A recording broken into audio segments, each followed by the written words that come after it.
Bonjour, moi c'est Claire et je te souhaite la bienvenue sur mon podcast La vie en pause. Tu trouveras ici mes témoignages et mes réflexions sur des thématiques variées telles que l'hypersensibilité, l'entrepreneuriat, la neurodiversité, la douance, le syndrome d'Asperger, etc. Le développement personnel, la créativité. Autant de sujets qui moi me passionnent et j'espère t'apportera des réponses à toutes ces milliards de questions que tu peux te poser. L'instant pour faire une pause et pourquoi pas voir la vie en rose.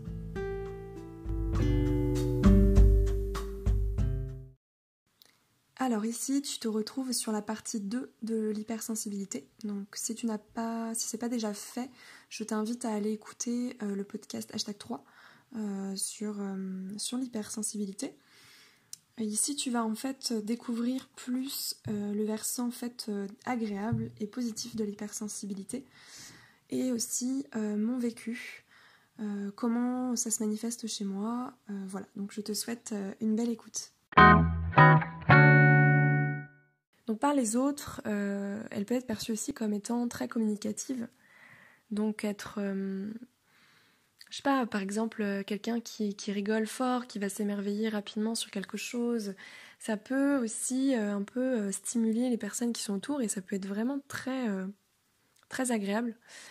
Elle est aussi rassurante et réconfortante pour certains aspects parce que souvent les hypersensibles sont très à l'écoute des personnes et du coup ont cette empathie aussi qui est assez extrême dont il faut se protéger aussi parce qu'à ne pas confondre avec la contagion émotionnelle. Je sais pas si vous avez entendu parler de ce terme, mais c'est encore, je trouve, deux choses différentes. Moi je me retrouve des fois dans la contagion émotionnelle justement et où je suis vraiment imprégnée des émotions des autres, du ressenti des autres et c'est très inconfortable.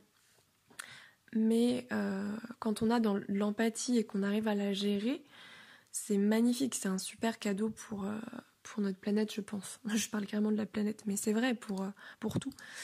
Voilà, et du coup, j'ai aussi ajouté qu'elle apporte de la vivacité, de la joie. Elle surprend, mais dans le bon sens du terme cette fois-ci, donc elle est très spontanée et des fois elle peut vraiment... faire susciter aussi une réaction chez l'autre et faire découvrir à l'autre que lui aussi il peut se surprendre. Je trouve qu'elle est aussi enrichissante et motivante, entraînante en fait. Donc voilà, c'est aussi, je trouve, une sorte d'énergie créative en fait, parce que souvent, ceux qui ont une hypersensibilité, déjà, par exemple les artistes, eux, ils sont... je veux pas catégoriser tout le monde, mais bon, je pense que la plupart des artistes qui dégagent de l'émotion à travers leurs œuvres sont des personnes créatives, intuitives et vraiment sensibles en fait, voire hypersensibles. Pour moi, la plupart des artistes sont hypersensibles. Mais voilà, et du coup, alors on parle de cerveau droit, cerveau gauche, ça c'est encore une question parce que les deux cerveaux fonctionnent, les deux hémisphères fonctionnent ensemble, hein. C'est un seul et même cerveau, il y a des connexions qui se font entre les deux. Mais c'est vrai que, par exemple, moi, je me ressens pas forcément plus dans l'un ou dans l'autre, mais tout de même, je me sens guidée beaucoup par mon cerveau droit, donc tout ce qui est intuitif, je crois que c'est lié aussi à l'émotionnel, mais je veux pas dire de bêtises. Pas forcément la créativité, parce que le processus créatif, il utilise vraiment les deux, mais tout ce qui est lié, à la sensibilité aussi. Bref, voilà, petite parenthèse. Elle est authentique, naturelle et sincère, parce que c'est vrai que la sensibilité, c'est quelque chose de tellement vrai, tellement juste, tellement ancré dans le réel, en fait. Moi, je trouve ça vraiment d'une franchise incroyable. Voilà, après j'ai mis, elle est inspirante, elle est belle. Bon, encore une fois, c'est une liste non exhaustive.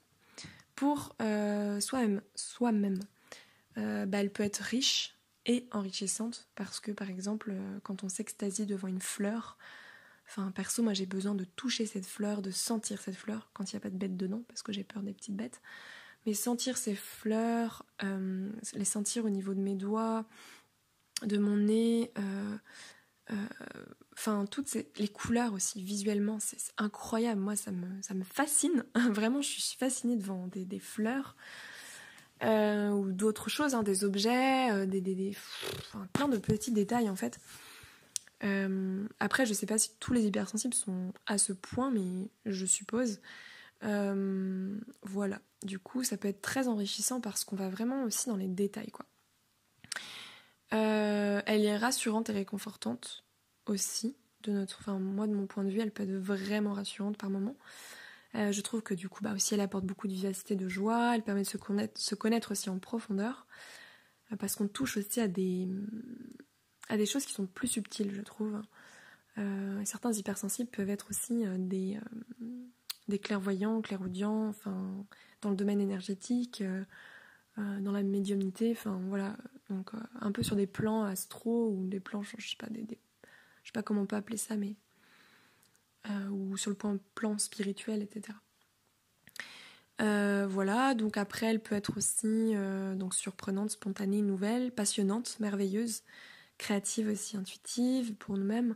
Après voilà, je reparle de l'authenticité. Voilà, donc en fait l'idée c'est pas de dire c'est bien, c'est mal, c'est beau, c'est moche, c'est ce que je disais. Mais l'idée c'est plutôt de voir l'hypersensibilité un peu dans son ensemble en fait, d'un point de vue un peu plus holistique. Je sais pas si c'est le bon terme, mais je crois que c'est le bon terme. Voilà, dans son ensemble. Et souvent d'ailleurs, souvent il y a une question qui revient. Est-ce que l'hypersensibilité est un cadeau ou un fardeau ? Alors je suis désolée parce que, encore une fois, arrêtons de parler de dualité. Ce n'est ni un cadeau ni un fardeau. C'est juste un ensemble d'éléments pour moi qui te caractérisent et qui te sont propres en fait. Et basta. Genre chaque hypersensible va être différent dans son individualité, dans son unicité et dans sa perception en fait par rapport à tout un tas de paramètres, de son environnement, son contexte, ses situations, son entourage, son expérience, la façon dont il va vivre les choses, parce que franchement s'il vit dans un environnement qui est plus adéquat, on va dire, par rapport à comment il ressent les choses, s'il a un entourage qui est bienveillant, etc., il peut en tout cas se développer d'une façon, contrairement à son voisin qui va pas du tout le vivre de la même façon.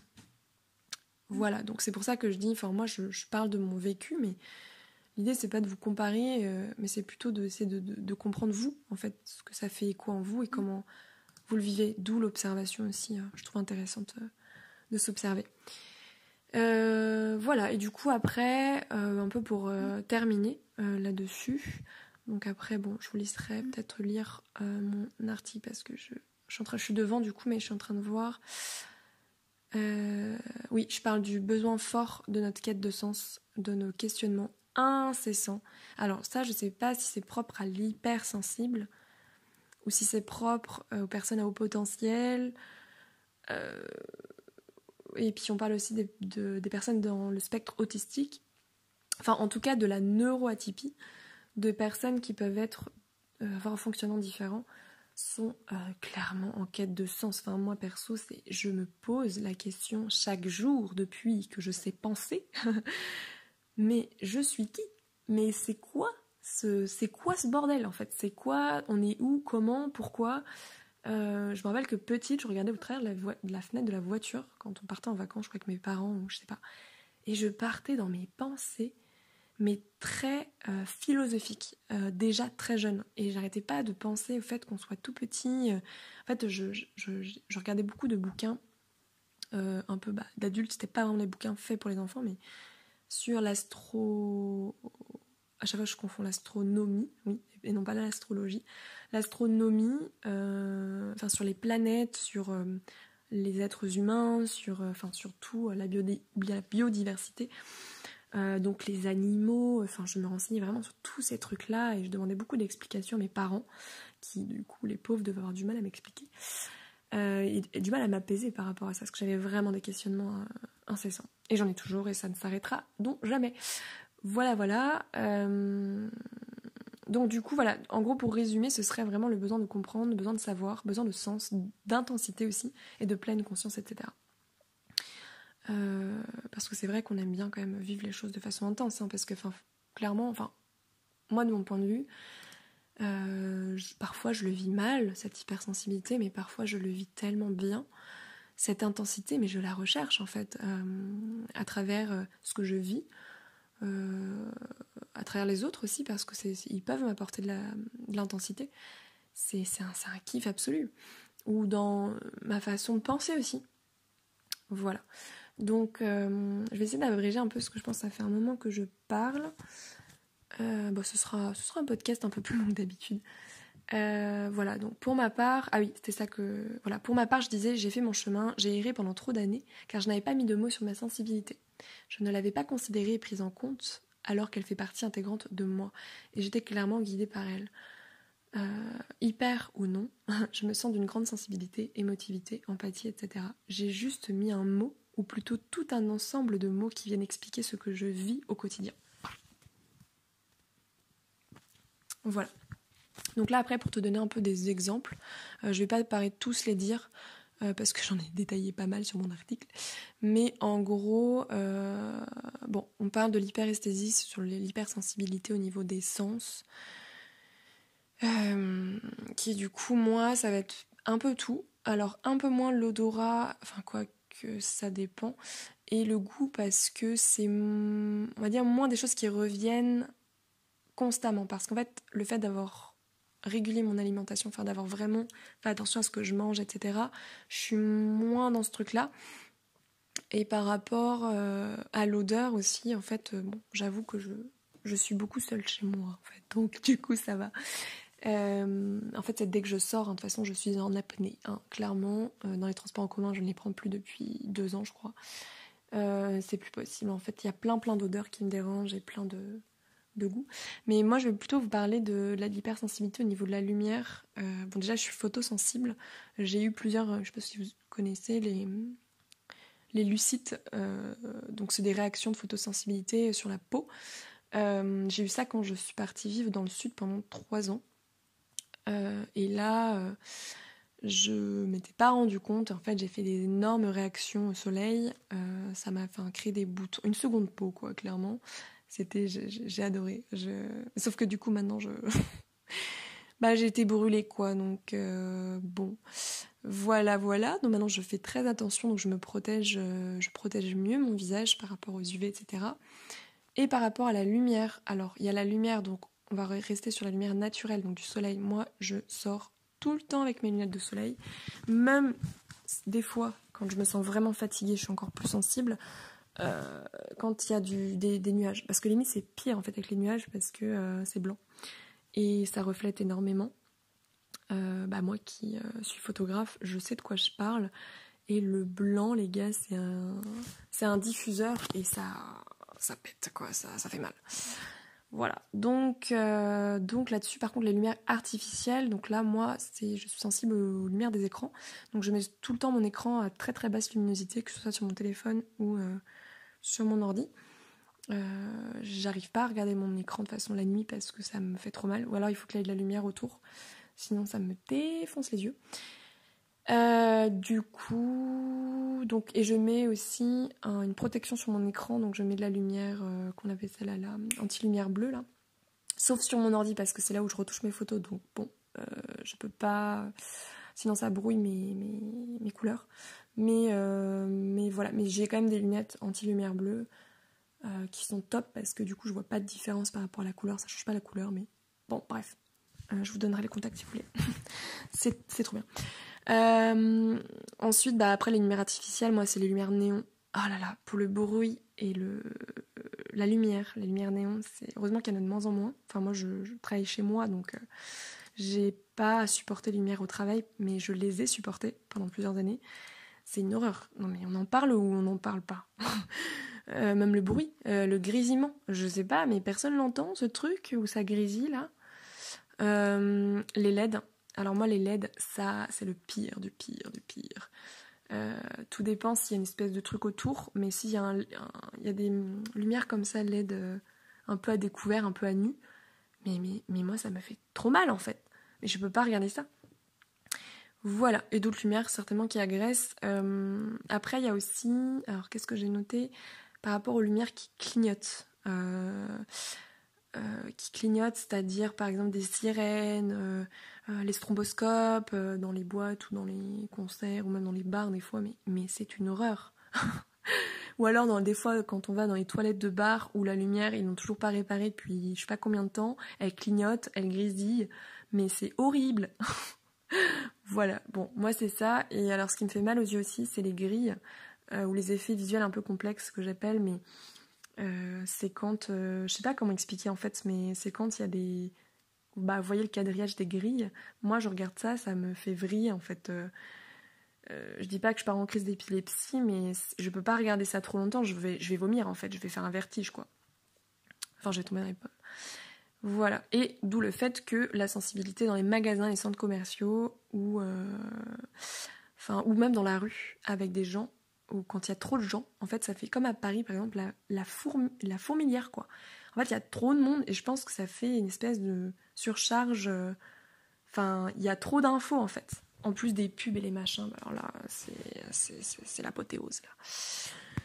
Oh là là, mon Dieu, les pubs. D'ailleurs, en parlant des pubs, tiens, par rapport non plus au visuel,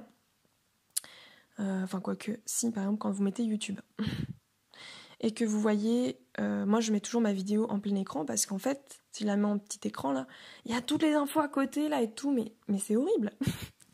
Voilà, donc du coup, moi je mets toujours en plein écran pour avoir le moins de stimulation visuelle possible. Sur les réseaux sociaux, c'est une cata au niveau des stimulations visuelles, donc... je le sens dans le corps, hein, vraiment, ça me donne envie de vomir. Par rapport à l'hypersensibilité donc auditive, alors, est-ce qu'on parle de tout ce qui est télé, radio, pub? Par exemple, moi j'ai mis les pubs sur les plateformes de musique qui sont méga fortes. D'un coup, genre t'es là en train d'écouter ta musique tranquille et là, bam! Alors bon, il y a un moment, il faut que je me décide peut-être à payer le truc, le premium, là, mais... Voilà. La montée aussi des sons dans des films, je sais pas, c'est mal réglé. Et en fait, d'un coup, c'est super fort. Et moi, j'ai un réflexe où tout de suite, je baisse le son. Vraiment, ça m'agresse, en fait. Après, bon, il y a des bruits un peu du quotidien, comme la tondeuse là, ou le rasoir électrique, là. Donc, heureusement que je ne vis avec personne, mais enfin, vous voyez de quoi je parle. Enfin, voilà. La vaisselle aussi, les bruits de vaisselle. Ah là là là là là là. Bon, bref, tous les petits bruits comme ça, là. En fait, c'est des bruits qui sont aigus, secs. Je sais pas si c'est en haute ou basse fréquence, là, j'arrive pas à trop savoir. Je pense qu'il y a les deux. Parce que moi, tout ce qui est moto, voiture, klaxon, sirène, travaux, machin... ok. C'est un peu compliqué. Enfin, ça fait mal, en fait. Ça surprend. Vraiment, ça me fait sursauter, quoi. Voilà. Mais du coup, c'est pas tous les bruits. Et ce n'est pas... En fait, c'est quand j'ai pas le contrôle dessus. Parce que si moi j'ai le contrôle sur, par exemple, ma musique, je peux mettre ma musique très forte. Hein. Dans ma voiture, dans mon casque et tout. Enfin, très forte. Bon, voilà, forte. Mais si je l'ai pas décidé et que ça vient me surprendre, c'est là que ça active, en fait. C'est quand ça vient de l'extérieur, en soi. Voilà, du coup, par rapport à ça, ensuite, voilà, je vais parler un petit peu du fait que je suis un peu une éponge à émotions. Enfin, un peu beaucoup. Par exemple, quand je regarde une vidéo avec un enfant dans le film, n'importe, hein, un enfant, voilà, et puis il y a une scène où le gamin, il est en train de, je sais pas, il pleure ou il est triste. Oh, non, mais moi, c'est pas possible, en fait. C'est trop, ça me poigne. Enfin bref, en fait, il y a une espèce de, je sais pas, c'est les neurones miroirs là, qui travaillent là-dessus, mais il y a une réciprocité, en fait... Quand je regarde un film, je peux pas ne pas vivre ce que vivent les personnages, en fait. Je suis totalement à leur place, mais totalement. Genre, il y a un coup d'épée, là, je le sens. Et en fait, je peux pas regarder. Je sens et je suis figée et je crie. Et enfin, c'est ne jamais regarder un film avec moi. C'est pas possible. Enfin bref, c'est la surréaction, quoi. Voilà, donc du coup, je peux passer du rire aux larmes. Et puis, les frissons. Alors là, j'ai des frissons tout le temps. À longueur de journée. Bon, quand j'écoute des voix, des sons de personnes qui parlent ou la musique. Voilà. Moi, les sons, les vibrations me font des frissons, mais incroyables. Et ça peut être... c'est assez agréable, moi j'aime bien les frissons. Voilà. Après, quand j'aime... Ok... Oui, apparemment, quand j'aime ou j'aime pas quelque chose, ça se voit, ça se lit sur mon visage. Bon, apparemment, il se transforme totalement. Je suis très expressive au niveau du visage, donc j'ai un peu de mal à le cacher. Voilà, par rapport à mon cycle menstruel, donc ça va peut-être pas concerner tout le monde, mais je peux être très impactée par ça. Alors j'ai entendu parler de certains trucs sur le syndrome prémenstruel et sur, je ne sais plus comment ça s'appelle, mais des troubles, il y a vraiment des personnes qui déjà qui ont des maladies, mais hormis les maladies, des personnes qui vivent très mal leur cycle menstruel et c'est une cata. Moi, j'ai plus de contraception du tout depuis maintenant 3 ans, 4 ans, je sais plus. Et j'ai mis plus de 2 ans à être réglée à peu près. Mais j'ai quand même une hypersensibilité hormonale et c'est assez perturbant parce que ça perd en adolescence. C'est encore plus de sensibilité, quoi. Donc je le sens sur mon corps et je le sens... aussi mes règles sont très douloureuses. Enfin bref. Voilà. Concernant le toucher. Alors le toucher, c'est un truc de fou. Le toucher, en fait, c'est assez particulier. Par exemple, ça me rappelle un podcast que j'ai écouté il y a pas longtemps d'une personne avec qui je discute d'ailleurs sur Instagram. Je sais pas si tu m'écouteras. Donc je vous invite d'ailleurs à l'écouter, ça s'appelle Pastel et Nesquik, c'est sur les mêmes thématiques, donc n'hésitez pas à aller écouter, notez-le, je le noterai aussi dans ma description. Et en fait elle parle du fait qu'il y ait en fait un cheveu sur sa peau, mais elle le sent tout de suite immédiatement et elle parle des peurs des araignées, je pense qu'elle a peur tout de suite parce qu'elle pense que c'est une araignée. Et moi, ça fait exactement la même chose. Donc quand j'ai un cheveu qui est pas censé être là, je le sens mais instantanément et ça me chatouille. Genre vraiment, tu vois, je le sens comme quelque chose de lourd. Je sais pas comment expliquer. Bon, voilà.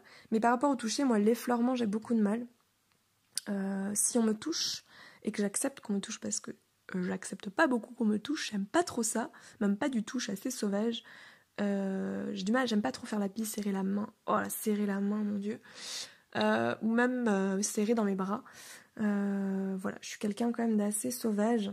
Par contre, quand je le décide et quand je suis dans ma phase affective, je peux être très collante. Donc encore une fois, extrême ou l'autre. Peut être une véritable sangsue, quoi. Mais voilà, j'ai du mal qu'on me touche d'une certaine façon. C'est-à-dire qu'on m'effleure, qu'on me fasse des petites caresses, voilà. Oh mon Dieu, quoi. C'est une horreur.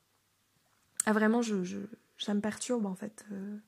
Enfin, c'est pas possible, c'est pas possible. Donc, je demande toujours à la personne qu'elle me touche, mais d'une façon... une bonne prise en main, quoi. Je sais pas comment expliquer, mais il faut que vraiment qu'elle me touche, vraiment. Parce que c'est comme si, je sais pas... c'est assez bizarre en fait, comme si sur la surface de mon corps c'était très très très très sensible, mais ensuite il n'y a plus de sensibilité et il faut vraiment aller très fort pour que je sente les choses. Donc les massages, moi il faut que ce soit assez fort, même très fort, et alors que si je le fais à quelqu'un d'autre, mais il hurlerait. Voilà, donc je sais pas, c'est un peu... des fois je pense qu'il y a des hyper et des hyposensibilités et... Pareil pour ma température sous la douche, je crame, je me brûle en fait, je sors de là, je suis rouge, écrevisse, mais j'ai pas mesuré en fait que c'était trop chaud. Voilà, par exemple chez le coiffeur c'est compliqué pour moi parce que depuis toute petite ça me fait une espèce de grand courant électrique. Alors après bon, je sais pas si vous avez déjà eu ça. Moi c'est quand on m'approche de mes oreilles ou je sais pas, il y a un truc. Ah mais c'est horrible, de la nuque là. En fait, ça me prend du haut de la nuque jusqu'en bas du dos. Ça fait vraiment comme une grosse décharge, en fait. C'est à la fois agréable et très désagréable. C'est assez spécial. Voilà, bon, je vais pas trop détailler plus parce que j'ai pas mal de choses sur mon article. Mais il y aurait beaucoup à dire parce que là je parle de l'hyperesthésie, de l'hyperréactivité, j'ai parlé de l'hyperstimulation et l'hyperréactivité, mais l'hyperactivité mentale aussi, parce que ça, alors pareil, je sais pas si c'est propre aux hypersensibles ou aux personnes avec haut potentiel, parce qu'on a tendance un peu à confondre un peu tout, mais je sais que les hauts potentiels sont hypersensibles à peu près, bien sûr, absolument tout, mais les hypersensibles sont pas forcément hyper au potentiel. Et du coup, cette hyperactivité mentale, intellectuelle, moi je l'ai, c'est une cata. Enfin, c'est une cata. Non, j'exagère parce que c'est à la fois forcément bénéfique et à la fois c'est difficile à vivre parce que du coup ça me crée beaucoup d'insomnie, beaucoup d'anxiété parce que je rumine, j'anticipe énormément. Je pense tout le temps, mais constamment, sans cesse, même quand je dors. Et d'ailleurs, quand je dors, je me réveille la nuit, souvent, avec plein d'idées. Et je note mes idées. Voilà, et je fais des rêves, je me rappelle toutes les nuits de mes rêves. Des fois, je fais des rêves lucides, des trucs comme ça. Enfin, bref. Donc, voilà. Et une hyper-empathie, donc ça, j'en ai parlé. Et aussi une hypersensibilité au niveau, tout ce qui est lié à la proprioception, je crois.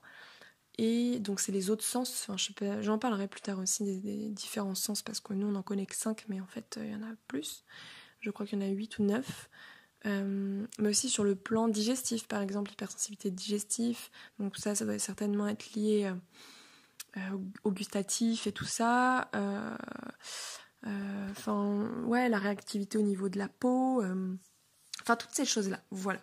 Bon, j'espère que j'étais assez claire, j'ai été très longue, je crois que cet audio va faire à peu près 1 heure.